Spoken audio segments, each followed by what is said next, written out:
Man, my guy Tarry, how's it going, man? What's going on, man? I'm super pumped to get you in here, man, because not only is this something that I think everybody's into right now, everybody was into the real estate thing because everybody just sees the dollars in it, you know what I mean? Right now, everybody's like, prices are high and it's a great time to buy, great time to sell, all that. If you're a barber, you're a house flipper right now, right?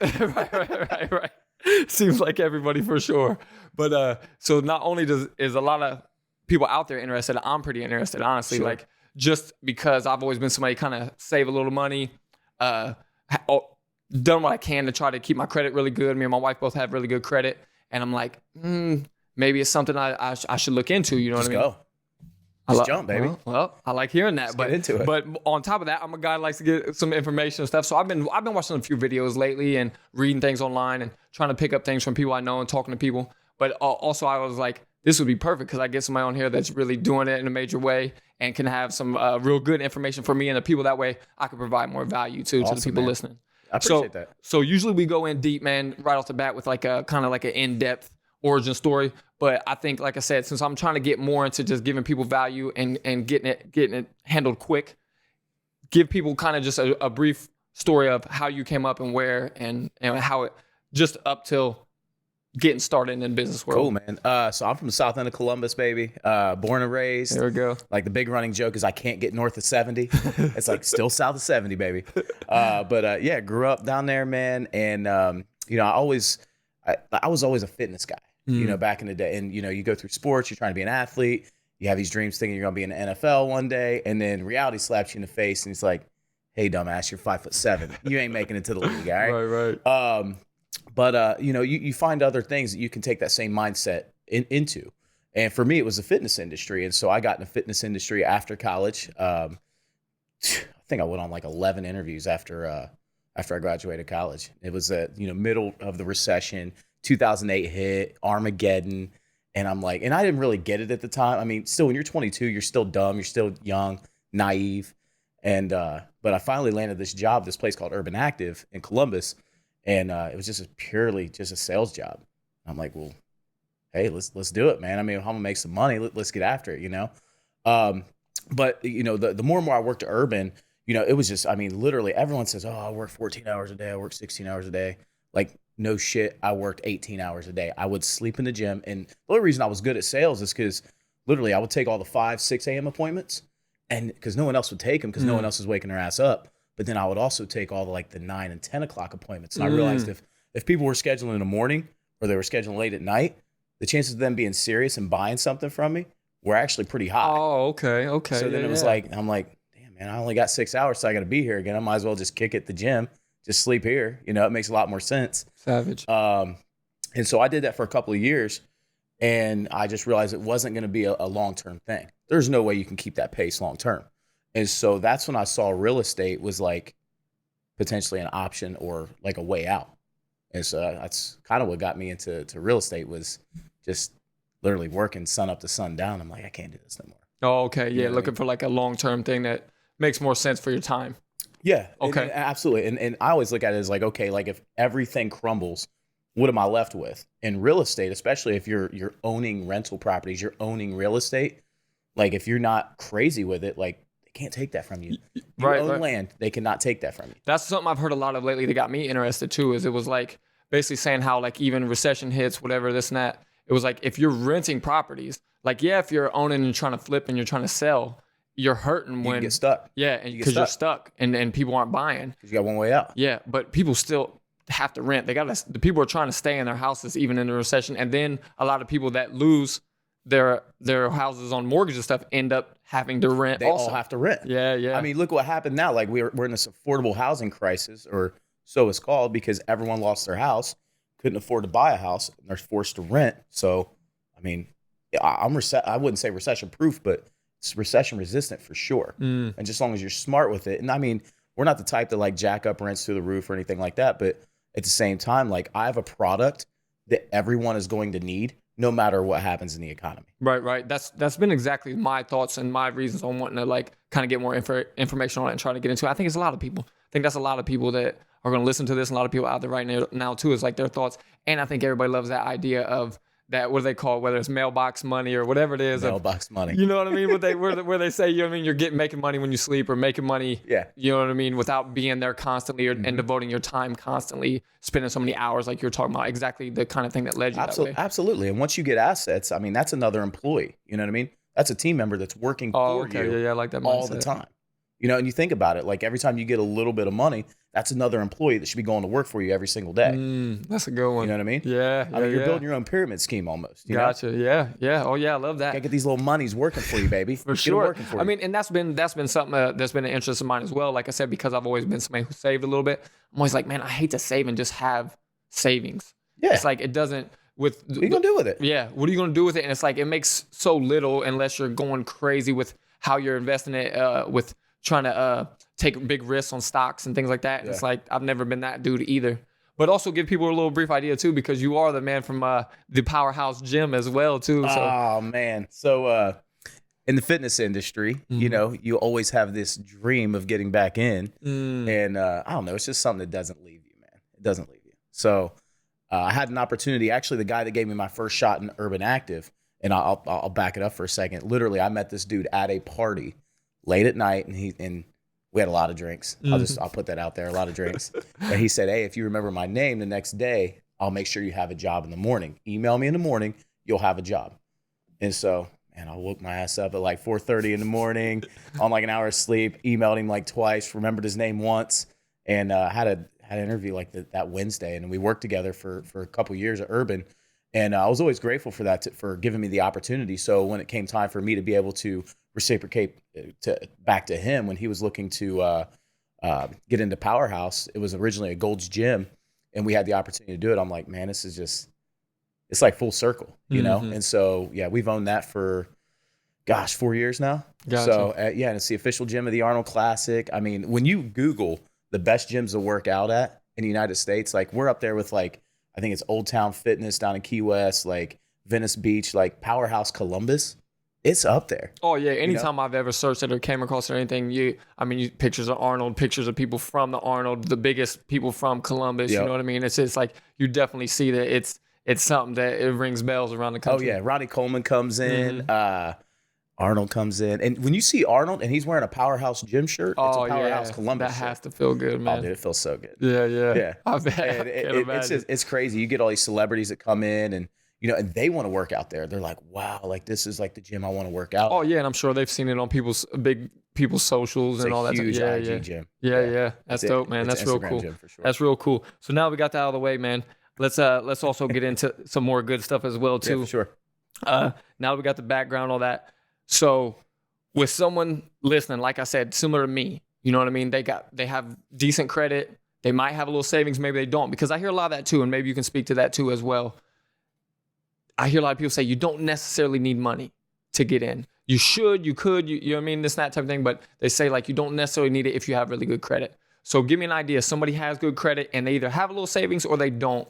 And they're like, man, I want to get in. Like you said, you told me get in. You know what I mean? Go. Just go. Yeah. So what kind of things would you say, where's a good place to start? Whether it be even just like right off the bat from the information, you know what I mean? Yeah. To ground floor, where do they go? What do they do? So like, the whole concept, it takes money to make money. You at least just have to have access to some, or have access to the information to go get some. That's the way I see it. But for a lot of millennials, especially, man, like why they're not buying a house right now, I have no idea.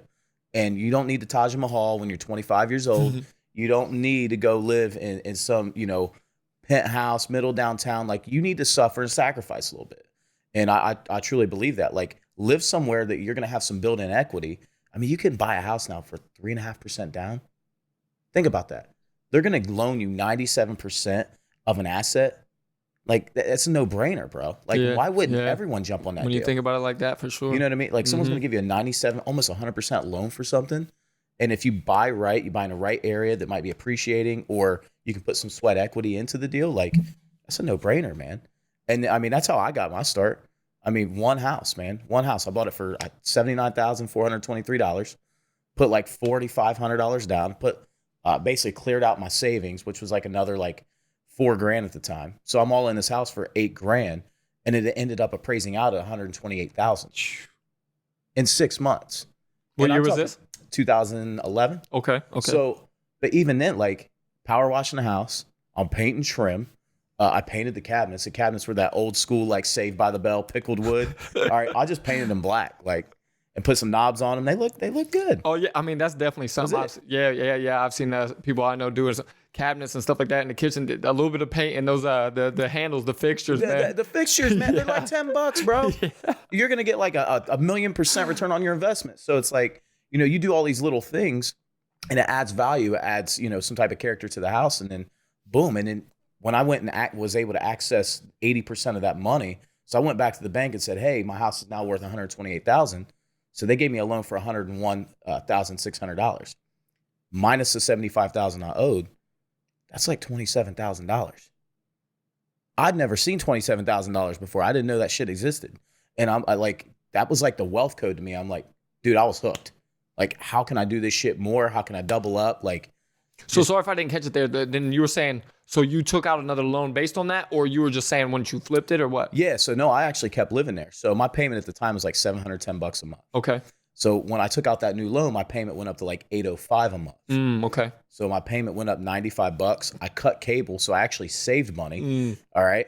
But if your payment goes up $95 a month, but they're going to give you $27,000 to go out and work with, good deal. Yeah. It's a great deal. Right. But it's like, why doesn't everyone do that now? Everyone chooses to rent because they want to live in a community. They want to live downtown.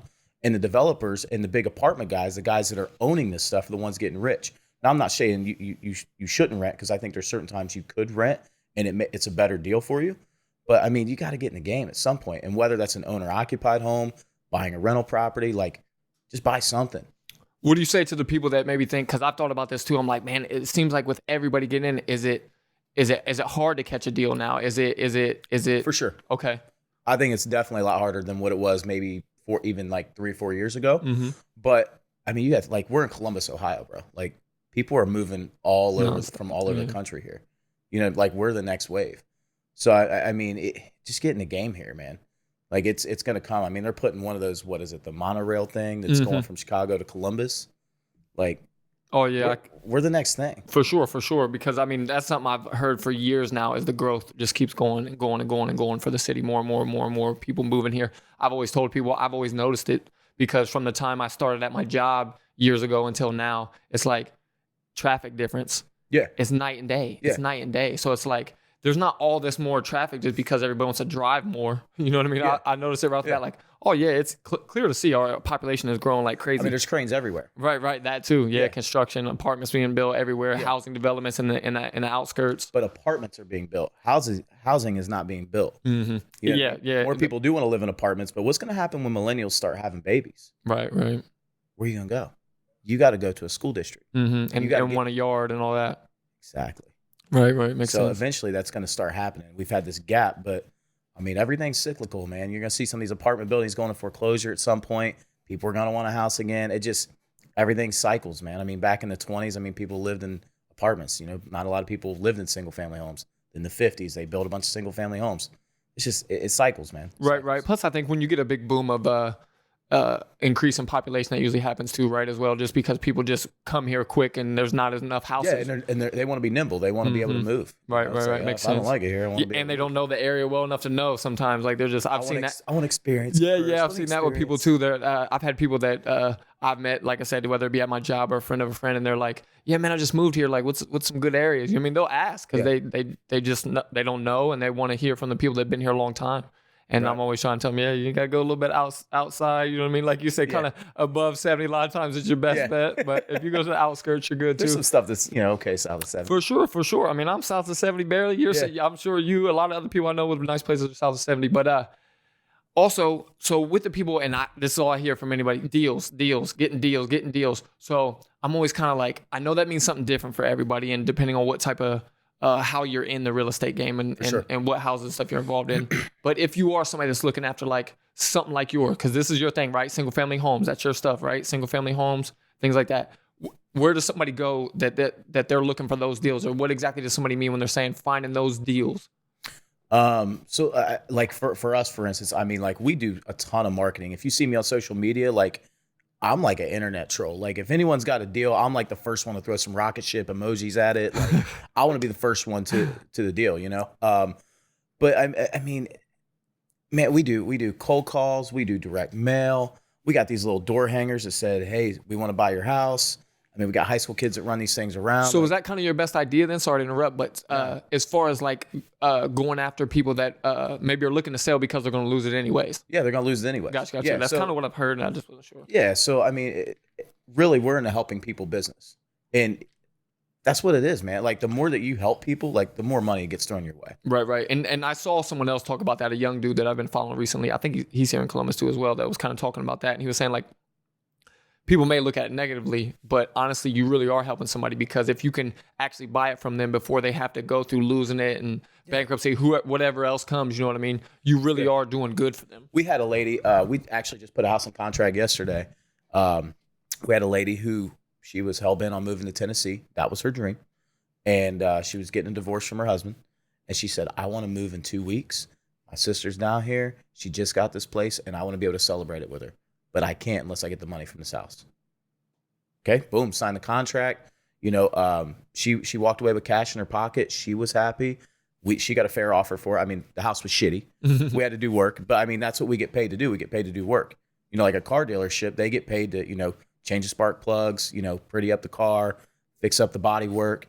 We're doing the same stuff, you know? So, like, we really are helping these people. Yeah. You know? Well, and that's also what's kind of interested me about it, because I've always been somebody that's kind of hesitant on a lot of other things, and a lot of these pyramid scheme things, and a lot of other random things people have approached me with, because I'm like, I don't like, I'm not so goody with things that I'm just like, I don't like money or whatever the case is. But I do like the idea of getting into something where I can feel like I'm actually helping people and making money a very clean way. You know what I mean? For sure. And so hearing stuff like that, and then that young guy that I seen, he kind of had a similar deal.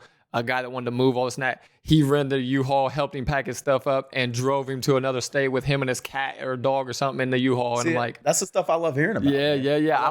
I love seeing it too, man. And it inspired me a lot. So also I was thinking as well too. So right off the bat, if somebody is hearing what we're saying right now and they're ready to go, or they're already like making the moves to get rolling on buying a single family, what not to do in that realm, in the single family home. I think the biggest mistake people make is trying to buy their dream house. Like your house is not an investment, but if you're going to make the investment in a single family house, make sure it is an investment, because your house literally is going to be a sinkhole. You're going to have to paint it. Like down here, we had to paint this, right? Right. You got to change the roof. You got to do this. And it's something that doesn't pay you every month. Like the places that we rent pays us every single month, but your house ain't going to pay you. You're going to pay it. So you better make sure that you got some built-in equity, or that at least you're in a good deal or a good neighborhood or a good situation, because it ain't going to pay you every month. Basically, that you're not throwing all that money in there and then basically not getting anything back. You spent more than what you're going to get out of it, or you spent so much that you're going to have to collect rent for forever to get your money back. There you go. Gotcha. And how I've seen a lot of different things with people kind of like showing that too, of like breakdowns of how they calculate or something. Do you have something that you kind of gives you a kind of simplistic way of ballparking that? You know what I mean? Of like, okay, with this in this area, like, oh, okay, if I can probably afford to throw this much in this area or something like that and still get my money back in rent. Yeah, for sure. So I always use the 75% rule. So because banks will always lend you 75 or 80% of what an asset's worth. Okay. So my goal is saying, hey, just as long as we can be all in this thing, costs and everything, for 75%, essentially we're getting all of our money that we put in this deal back out. And now our money's fluid. Because now if we're in this deal for 85 or 90%, our money's not fluid. Now our money's trapped in this asset. I want to be able to take our money back out and be able to reinvest it and do more deals. See what I'm saying? So that's why we always cap that at like 75% as much as possible. So that's exactly how you're working it too. Like if I'm getting this right, so that it's once you get it rolling, you have somebody rent, you're doing kind of what you said you did with your first property, right? Where you're taking out that next loan to get the next thing, Yeah, just keeping your money fluid, man. And then you get to the point to like now where it's just like we're almost like portfolio managers. Like we're looking at, okay, well, there's a lot of built-in equity in this. Let's sell this. Let's roll this money into this thing over here. Let's buy this apartment building. Wait, okay, let's go ahead and, we might be liquid at some point. We're saying, hey, let's joint venture with some people. Let's loan out some money so we have some secure money. So it's just making sure that money and timing is always working in your favor. Man, that sounds like a lot of people involved, or like very overwhelming, man. With as many properties and things you have going on, is that something? I mean, how do you keep it not from being so much or overwhelming you? It is. He's like, oh, well, it kind of is. It is, man. But you know what? I love that. Like, right. you know, like what Better else? too much than not enough. Exactly. Like, what else you gonna do with your idle time, man? Like, you know, we're not put here to just sit around and retire. Like, I always thought when I got in this game that I was gonna want to just, you know, hey, I just want to make my 10 grand a month and retire. And I hit that when I was in like 2013, and I'm like, I started buying storage units and everything else. It's no fun, man. What exactly was that thought process like, man? When you felt that, as far as like you said, of getting those couple properties and feeling that money coming in, and then thinking like, oh, this isn't enough. Why exactly? Like, give me exactly what's the mindset that shifts that? It's not my DNA. Okay. My DNA is to utilize my full potential. Okay. You know what I mean? Mm-hmm. It's like I wasn't built up to put, you know, just to be on this planet and be comfortable. Right. And was it also a little bit too that it felt like, man, this isn't as bad as I thought, or as like consuming as I thought with just those couple properties or whatever, or no? Yeah, I mean, like the first like 16 wasn't bad. The next 18 wasn't bad. Once we hit about like 80 units, it was a job, man. And like, I'm super systematic. I got a spreadsheet for everything. But you know, and you get to a point where like the scale really starts stepping in, and now you're not in the property business. Now you're in the people business. Mm-hmm. Now you got to manage people. And so, yeah, it just scaling anything, man. It just, you just got to continue to add your layers and be smart with it, and making sure that you're a good manager and that you can scale it and you're a good leader. Yeah. So there's some other things that come into play at that point. Right. How early on did you have to start bringing in people, and were you expecting that? Yeah. So when we hit 38 units, I had to bring in a full-time person. Okay. But before, like the point between 16 and like, I think it was 34 units. Like I bought like basically 18 units in one day before I quit my job at Chase. And this was in 2013. So like, I knew I was going to have to bring on someone. Gotcha. And you were after someone like similar to you, or somebody just more money wise, or what? I mean, no, it was just labor maintenance. Oh, okay. I need someone to come in and take care of all this shit. Oh, okay. Gotcha. It ain't me. Right. I change the doorknob. That's about it. That's something I always wondered too. I'm always like, early on, I mean, if somebody can do here and there little things, stuff for sure. I mean, do you recommend that they do, or do you say, you might want to contract that out? Or I think you leave everything for the professionals, man. Really? Yeah. Save yourself doing it over or losing money. Yeah, because you got to think, like, what's your best use of time? Okay. You know, like, what's your best use of time? Think about that. You know? Yeah. And it's like, okay, well, why am I going to go and paint when someone else can do this, and my time's better served elsewhere, making more money here? Then I can pay the professional to do it right the first time, and don't skimp out. Don't be cheap. Just pay the professional and do it once, because it's going to save yourself. Gotcha. That also reminds me of something I was thinking about as well too. So I've seen stuff with the different types of loans, and I know there's one that I keep, all the real estate people I follow, it keeps coming up, and I thought I had it written down, but there's one that's kind of like a rehab loan that it's not. It always makes me want to say 401k, but it's something 203k. 203k. Yes. So is that something that you use? What is that? Is that something you're familiar with? Yeah, man, for sure. So what's cool with 203k, and I'm not sure how it's changed. So I used that loan in 2015. But yeah, it's a phenomenal loan. Like, we bought this house for $198,000. This one was a little bit of a dream house, middle of like the brewery district. It was sweet. Gotcha. But our rehab on this thing was probably right around like 60 grand. They'll allow you to borrow 35 grand of the rehab money and finance that into the loan. And so we did that, and I had to plug some other money into it, but we reappraised that thing at like 480. And then we were able to get, a big line of credit on top of that. Yeah. So like, yeah, it's a phenomenal product, man. And it's out there, and you just got to go use it. Yeah. Anybody that's interested, go watch the video stuff. It seems to be a thing.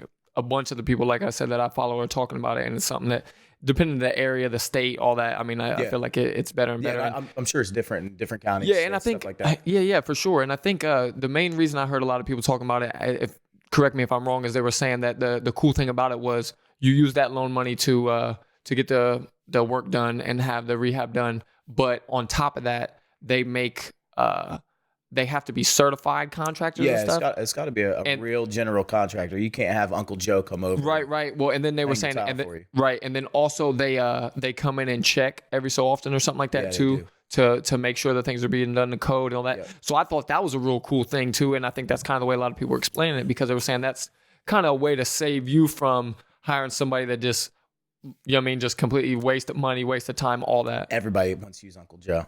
Oh, Uncle Joe can get it done so cheap, blah, blah, blah. Well, you know what? Just use a professional. Get it done right the first time, you know? But like with us now, like we use a lot of what's called hard money. So with hard money, we're able to borrow the purchase price. We're able to borrow the rehab costs. Now we got to put down payments on these loans too. But yeah, and then every week when we get work done, we're able to pull that draw to be able to pay our contractors and be able to move that project along. And how exactly does that work? Why are you getting, or how are you getting that hard money that, like, for somebody that just has no clue and is hearing that? For sure. So a lot of it is based on experience. So you got to have a couple deals under your belt, or know what you're doing, or have that track record. But once you get that track record, then you can go out and say, hey, you know, this is my success rate. I know what I'm doing. And then, you know, usually it's more relationship based than it is anything else. So if you got a good relationship with somebody, or someone can tie you into that, then, and there's always private money too. So, I mean, if you've got somebody that, I don't know, wants to put their money in real estate, but doesn't really want to do any of the work, you can go and borrow money from them. I mean, we do that too. I mean, we'll lend out money to other investors.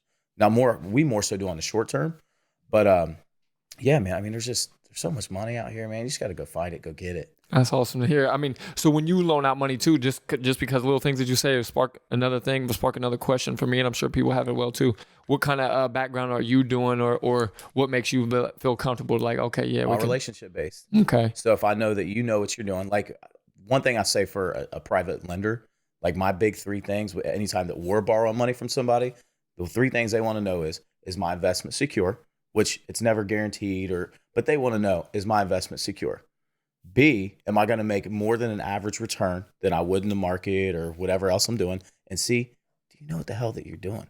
Like, if you know what you're doing, if those three things add up, you got a good chance of having that person lend you some money. Gotcha. Yeah, that makes sense. That makes sense for sure. Because especially like you say, just to either know the name of someone, or communicate with them or people around them enough to know they've been doing this. You're not going to do business with strangers. Right. You know For what I mean? sure. So give me an idea too. So this is another big question I had, and I'm sure a lot of people do too. So we hear all the names too, foreclosed, HUD, this, that, you know what I mean? All your different types, pre-foreclosure.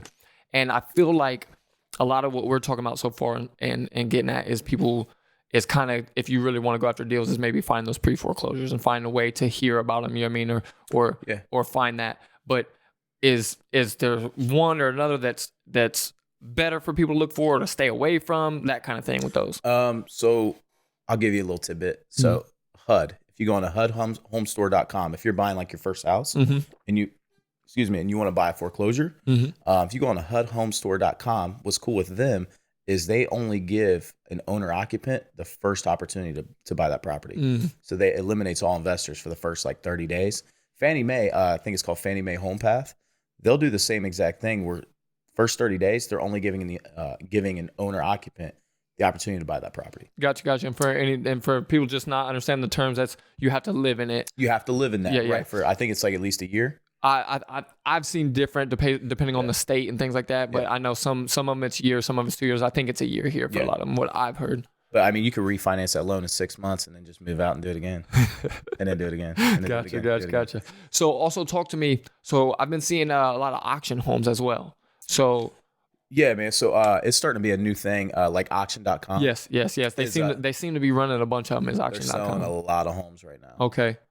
So it's just different banks, different institutions that are foreclosing on properties want them listed differently. But auction.com, like us personally, I think we've bought like 2 on auction.com. Really? Give me an idea. Sorry to interrupt as well, No, too. you're good. Give me an idea on the auction ones. A lot of what I've seen is they'll say cash only or Yep. So how exactly does that? Where it really means somebody has to have that. You got to have the funds. Okay. You got to have the cash to play ball. Gotcha. Because especially like when you're dealing with financing, so many things can go wrong and haywire. And if you're selling a property and you just want to move it, you don't want to deal with financing. So they're in that business. They just want to get it going. They don't want to deal with the headaches. And that's something that we do too. Like, when we like, you always see signs, we buy houses cash, we buy cash. Like we really do buy houses cash. Oh, okay. Like, so We don't go and get a mortgage. We don't have to apply for financing. We don't have to do any of those things. You're using money that you already have. Yeah, exactly. Gotcha. Then we're able to move more quickly. We're able to get a deeper discount, but it does tie up a lot more capital too. So, we're constantly moving money around and shuffling. Like, you don't want to leave 100% of your funds in a deal, Right. We're constantly moving money in that regard. But yeah, man, it definitely helps to cash is king. Cash, you got cash, man. You make the rules. Right? Money talks, right? Yeah. But so also another one I've been hearing and seeing a lot of. What is wholesaling, man? What do people mean when they're talking wholesaling? Okay, wholesaling. We got some time? We got some time, All man. right, cool, man. So wholesaling is basically when you get a property at a discount under contract. So you basically have the contract, right? And then you take that contract and now you market your equitable interest in that contract. So let's say you get some under contract for, let's just say, I don't know, $100,000. And you're like, well, I know this investor likes this area and is looking for their next flip. Okay, I'm gonna market it to them for 110,000 or 105 or whatever that spread is, and then I'm gonna sell them that contract. So now they get a decent deal. They didn't have to spend any money on marketing or anything else. You make your spread in between. Homeowner's happy. You make a little bit of spread, and then the flipper or the rental guy or whoever's on the back end gets a deal. So you're a middleman for like investors, basically. You literally are a wholesaler. Okay. You are a middleman. Gotcha. Professional middleman. Gotcha. That makes a lot more sense. I mean, that's kind of what I had an idea, but I was just like, I've been hearing a lot of different. And man, it is one of the easiest ways to start in real estate. Let me rephrase this. It's the easiest and most difficult thing to do in real estate. I like that. It's like if you're because you can fall into a deal. Right. And you're like, well, if I just happen to know the right person, it can be the easiest thing in the world. But then you can also try and not get a deal. Gotcha. If you're not plugged in or you don't have the right network or, we spend, I think this month, we're pushing over 20 grand a month in marketing now. So like, if we don't find deals, like, it's like, damn, man, it sucks. Yeah. Cause it's a big hit. Cause we still got to foot all those bills, So, right. Okay. But yeah, man, you got the contract, you flip it to the next person and then you move on.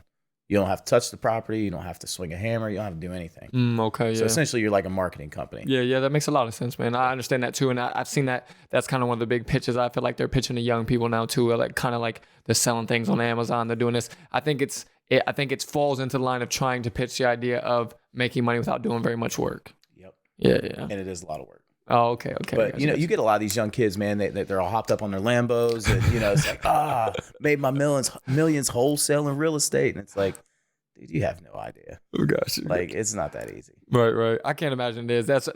I feel like I always hope that when people see those stories, or especially if it's someone that listens to these kind of podcasts and stuff, like they really get that. Like it's everybody that we bring on, everybody that I see on these big name podcasts and interviews on TV, it's like they tell you it's the work. It's the work. You got to put in the work. That's it. Make your relationships, put in the work. It's like a broken record on it. Yeah. Sorry. No, you're good, man. But yeah, definitely it's like a broken record on here. And I always feel bad when I say it because I'm like, I'm not even doing it. I've heard all the guests say it so much. I'm like, yeah, there's no easy way. If there was, in just the amount of episodes I've done, I was like, I would have found it. You know what I mean? It's not there. There's no unicorn. It's not there. You're the unicorn. Right. But so also give me an idea too. I was thinking, I hear you single family home, and I hear a lot of other people that I follow that seem to be doing really well, and that say like, that's my thing, this is my thing, or this is what I think works. Why that over the other options? Why that over the people wanting to jump into commercial and this and that? So I love commercial. Love commercial. You get scale with commercial. Okay. Unfortunately, in Columbus, Ohio, we don't have a ton of apartment buildings, and I'm young at this point, man. Like, we have figured out like how to manage this single family game. Like it was a very, very like back in the day, it was like Joe owned 15 houses and that was all he could manage. Well, now you got companies like Blackstone that own 80,000 of these things and have scale and are able to manage it. Technology's really stepped into real estate. And so this segmented part of real estate is now not so segmented no more. You have all this technology. We can have someone go to a unit, put in their credit card information, put in their ID, and let themselves into a house to go see the house. So our leasing agent doesn't have to show up. Then it's like, oh, well, do you like this? Just go ahead online and apply. Oh, it gives you an answer immediately? Yeah, okay. Do you want to sign your lease? Boom, come to the office, pick up the keys. How much time does that save? Yeah. You know what I mean? Mm-hmm. So you don't have to have someone on site no more. So I mean, there's a bunch of little things like that, man, that is really making single family a lot more attractive to scale. But I mean, if I could do apartments and only do apartments, I would. Just because it's so much in But one. there's so much big fish. Like we're selling an apartment right now. It's just 16 units, but to see the prices of what apartments and multifamily and commercials going for right now, it's like, man, like it goes back to that 75% rule. Like, when you're young, you don't want dead money. You want your money to be fluid to be able to continue to work for you, right? Mm-hmm. Well, that's my biggest thing is not making sure that our money, like if we're buying a commercial building, I'm making sure we're getting our money back out and it's fluid. Mm. And just so I can provide a little bit of value for the people maybe looking that route as well too, because it's something I thought about as well. At one point, me and my guy here, Luis, my director, and then also other people, we talked about maybe looking into a spot that we would use as a studio to rent to multiple different people. And then other people was talking to me about doing gyms around things like that. Whenever I've had that talk or I've hopped online for a second, like, let me see what's out there. Yeah. Where does somebody look for commercial properties and that type of thing? Because when I've looked, it's like, it seems like it's real hard to come by. And then I'll think like, man, I know where there's this abandoned spot over here or this spot that has been for lease forever. But then I go look and I can't find it. Or it's like, it seems like it's hard to get to it. Why is that the case? It's just, it's big boy world. Okay. Like it's like who you know. Do you know the right broker? Grant Cardone talks about this all the time. It's like, it's not the deal you're going after. You're going after the broker. So that way, when something comes up, you're one of three people they're going to call. Oh, okay. So it's more so like, you got to think too, man. I mean, if you're a broker or you're a person that owns a commercial building, we're talking, these are smart investors, right? They don't want to put it out there and talk to 27 different people. Okay. They want to talk to 3 to 5 people. They want it hard to find. Gotcha. So you got to plug yourself in almost. But I mean, there's places like LootNet that stuff is on. There's some local commercial stuff too. Sometimes they put them on MLS. But you just got to dig and you got to find. Yeah, I always just think about. Go ahead. No, but a lot of the deals though are just like you said. Hey, let me track down this owner that owns this old abandoned warehouse. Oh, okay. Let me see if they might be willing to sell. And then it's more relationship. So in some ways, it's kind of the same game. So in some ways, it's kind of the same game as the houses. It is. It's just a lot more relationship based than it is transactional. Okay. I like that because I always thought about like, man, with some of those properties, and if you are trying to get some kind of just space, you know what I mean, for something for a business, whatever. I always feel like, man, there does seem to be a decent amount of still like in the bad areas in Columbus, you know what I mean? In the real hood areas, you can find or you can see a lot of places that's just like, oh yeah, this is an abandoned building. It's been like this for a long time. And I'm wondering like, has somebody already kind of bought a lot of those up and it's just letting them sit and waiting on deals to contact them? Or you think so? Yes. I mean, sometimes they're just waiting out too. They're like, look, this is my price. It's going to come back around. It's going to come back around. Oh, gotcha. And then they just won't move off of it. They won't move off the number. Gotcha. That makes a lot of sense too. And we find that a lot. Really? And it's just like, look, put them on the follow-up list. Like we had, a 26 unit apartment building, right? Mm-hmm. We worked this deal for 2.5 years.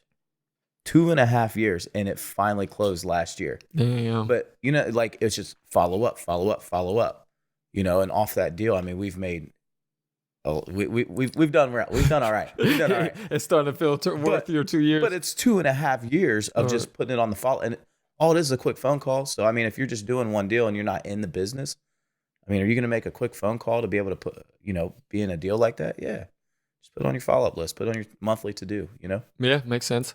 Another question too leads me right to if someone is aware of like an empty lot, a lot of land, whether it be somewhere that they want to put a commercial, or if it's somebody's like, man, I could throw a single family home there, I could build there and live in it, and then eventually sell it or rent it out or whatever the case is. What do you think about that, and what are the things they look for there, or is that a big money pit? I mean, what's your thoughts on that? So I mean, land doesn't cash flow, so you have to make something work on that land in order for it to be valuable, right? So just because building costs are so high right now, like the land has to be, it's just got to be in a certain price point for it to be valuable. So like if I go into the hood and it's, I don't know, $80,000 houses everywhere and they're selling me a $5,000 lot, I can't build a house for $75,000. Mm-hmm. You know what I mean? Like it's not possible. So you just got to make sure that you have the lot in the right area and that your numbers work. But okay. I mean, if you do, anyone listening does, you come across a lot, just call me. I like that. But if somebody's, just while we're on it too, if somebody is looking to live there, Is that still viable right now? Is that still a good idea, or do you think they're... Man, I just think construction costs are way too high right now. I mean, you can't do it. I mean, I got a buddy here that, he's done really, really well building houses in this one specific area in town. But anywhere else, the numbers just don't, this doesn't work. Gotcha. Because you got to find the right buyer, the right area. I mean, you can only build right now. Like any buildings that are going up, like single family houses or townhomes, are in like the Brewery District or Grandview or Old Town East or, so Short North. I mean, you got to be able to build some really expensive shit to be able to make your numbers work, unfortunately. That makes sense. And that's the problem. That's another reason why, affordable housing is going through the roof right now, because you can't build it. Okay. It's not equitable. Gotcha. That makes a ton of sense then. Okay. Gotcha.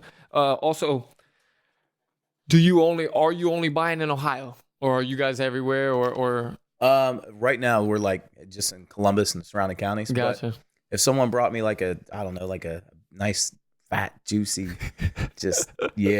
nice deal in another area, we take a look at it. Okay. Especially apartments. If you brought something that was like, I'll say at least 50 to 60 units in another city, absolutely, we take a look at it. Okay. So that makes me feel like and kind of think you're kind of hands on too with at least wanting to go check out some of these properties or visit them here and there. And I'll jump on a plane. Gotcha. But and then with your ones in the city, you're quick to go. So I need to go see it when you hear about something, or you have some people, man, you trust. Yeah. So we got a team of 10. Okay. So when something pops up and we got maintenance issues or co-violate, whatever that. Well, no, is. I'm just mean on like a deal. A deal. I mean, like you have people you trust, or you're going to go see it. We got people I trust. Okay, cool. So they do all the acquisition stuff. So anything that comes through the pipeline, they look at it, they vet it. I give the thumbs up, and then boom, that's it. Gotcha. So then also, earlier I mentioned like that, was it 203K? I mentioned that.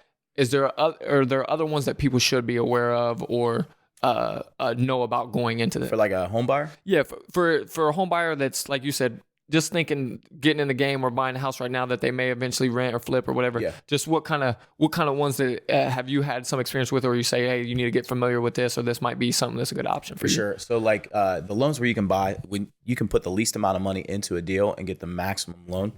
So like there's a FHA, which is 3.5% down. You can buy a house now with 5% down. But what I would tell people to do, and I wish I would have did this, is I would have found 4 units, because they still consider 4 units a single family house. So you can buy 4 units with an owner occupant loan. So all you do is live in 1 unit. The other 3 people help you qualify for the bigger loan. And then you're renting them out to the other 3 people, and then you get paid to live in your own building. It's a no-brainer. Like, why wouldn't people do that? Are there a decent amount of 4-unit spots through Columbus? Find them. Okay. Yeah.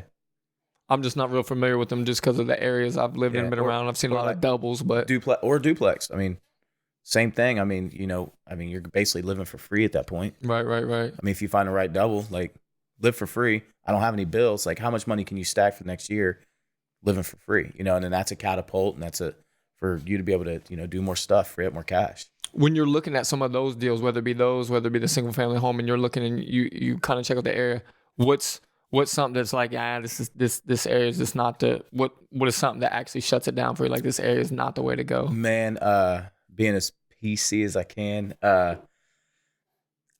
you just look at home values, man. You look at where people want to go, and what parts of town people are attracted to.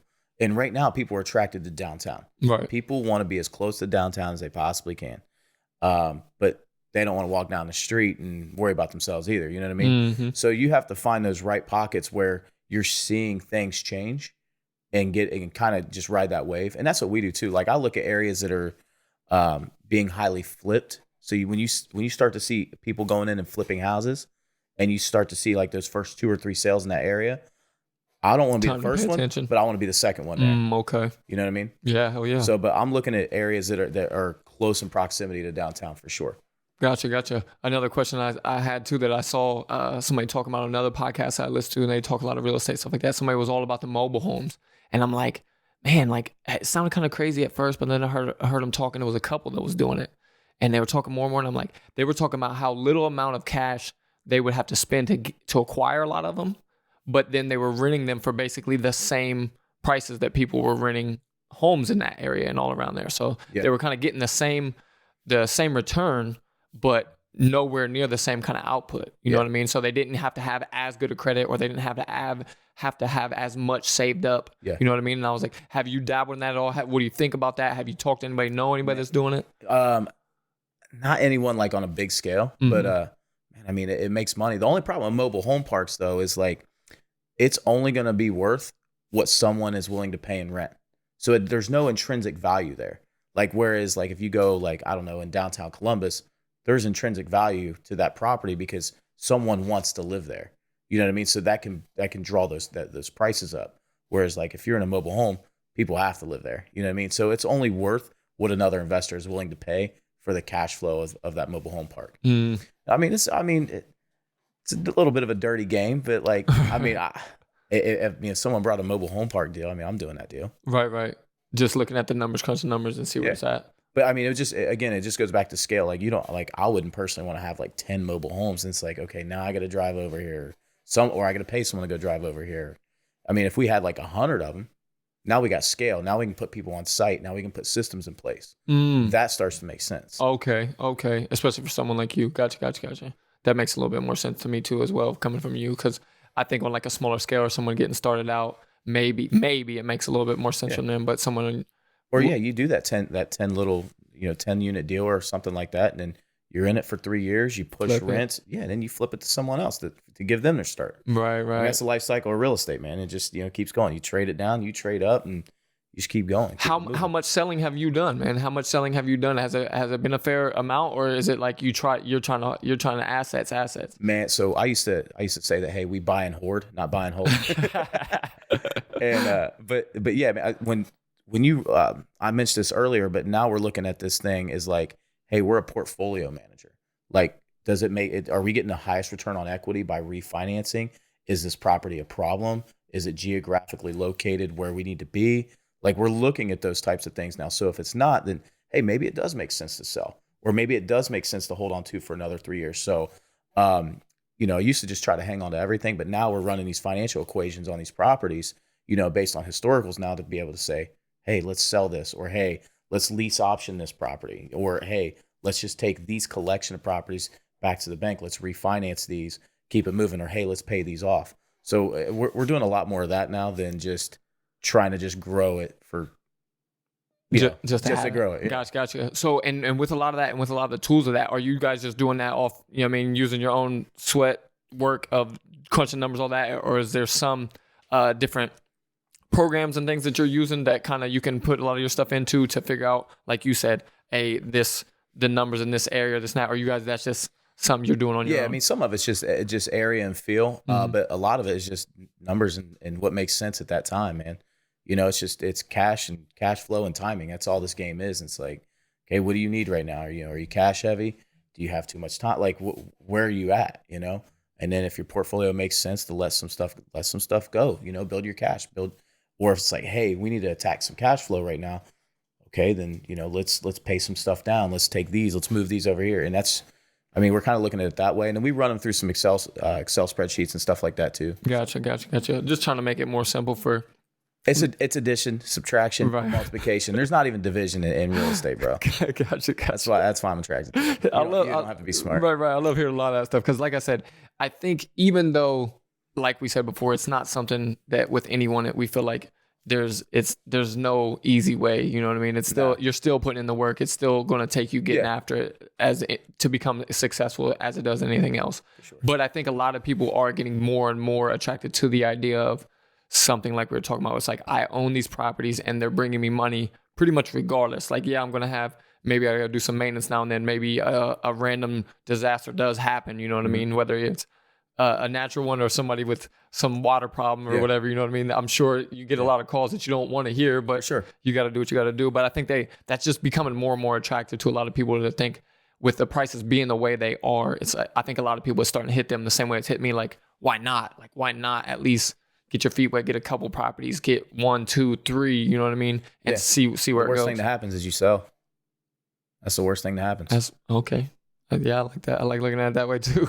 That's the worst thing that happens. I like hearing that too. What do you think for someone like you? I'm always real interested to ask someone like you, other people that's really like, man, jumped in with both feet and made it happen. What do you think it is that holds people back? What do you think it is that that stops people from saying like, okay, I'm just gonna go? Or is it? I know it. People are very different, and it's not a complete blanket, but Sure. But I hear a lot of people with the insight. I think someone like you and a lot of people that really do things on a major level, they kind of see something, or they kind of get a feel for the people, or even to see something in yourself. Yeah. Like, what do you think it is that holds people back from going? I mean, it's going to sound so cliche, but literally it's your mindset and the people's mindset that you put yourself around. Mm. That's all it is, man.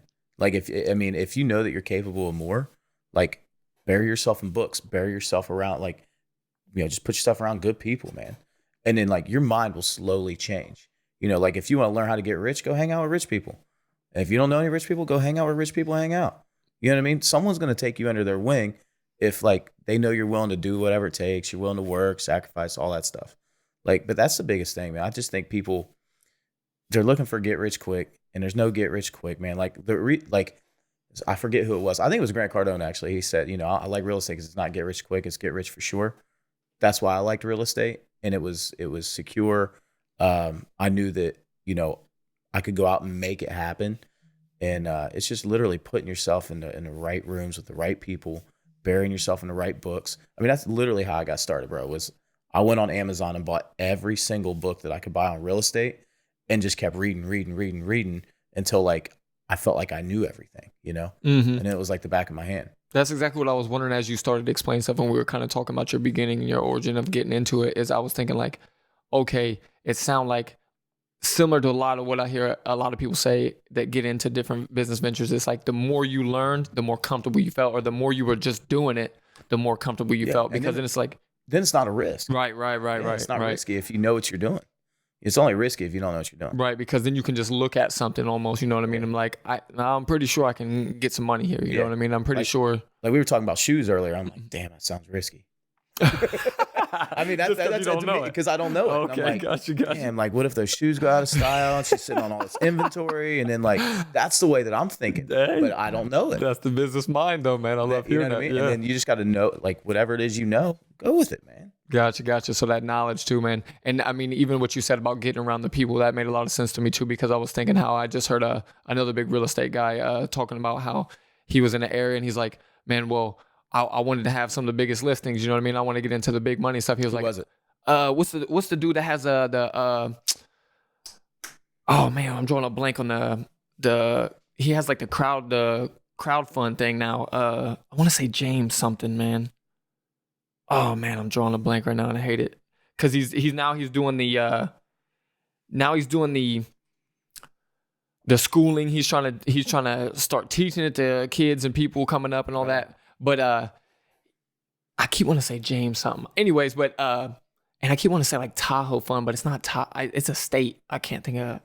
And anyways, we'll get it later. Yeah. Anyways, I'll plug it in the comments of this or somewhere in the caption. But he was saying that he just was like, okay, I need to find what is the biggest area, you know what I mean, or the most expensive area close to me. You know what I mean? I think he lived in New Jersey. He's like, I need to find the biggest area in New Jersey. He said he went there, started just driving around looking for signs of like real estate signs for properties being sold and stuff. Yeah. And then he's like, okay, then he's looking at the company that's running all those. He's like, okay, maybe I need to apply for them. Maybe I need to try to work for them. You know what I mean? He was a real estate agent already. Yep. And then he's like, he's just kind of mapping out that way. Like, I need to get in, like you said, kind of in those conversations, in those rooms, in that circle, to where I'm somebody that once I get in there, then it's up to me. You know what I mean? Then I can put in the work or show my face, do things to land that kind of listing, you know what I mean? Yep. Or be involved in something like that, to where then you get one of those under your belt, all of a sudden you're that guy, you're the $10 million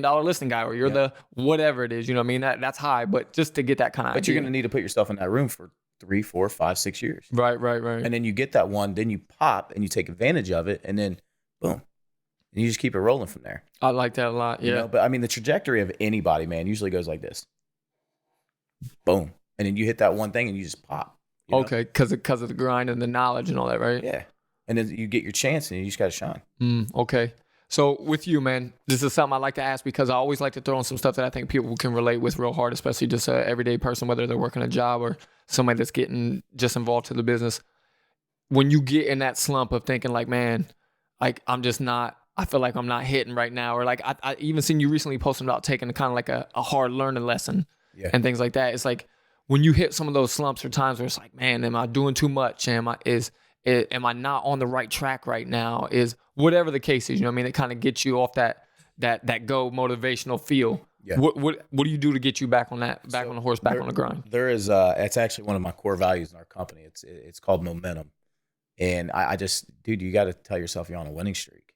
And that's at least what I do. Like, not gonna lie, a couple weeks ago, I was like, man, I got a piece of humble pie today. And, that's what it was. Yeah, man. And I'm not gonna lie, man, it was like one of our toughest times. Just the money, the timing, and everything just hadn't.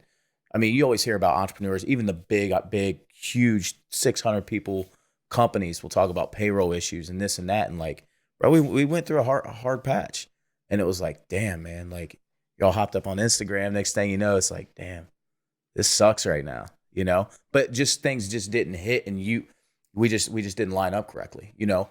And so you just got to tell yourself, look, man, we're on a winning streak. Like things are about to pop. Like, you know, we're one yes away from like popping, you know? So I just, that's what I tell myself. Like, I just try to get on a winning streak, man. And then you have one little thing that happens. Next thing you know, something else will happen.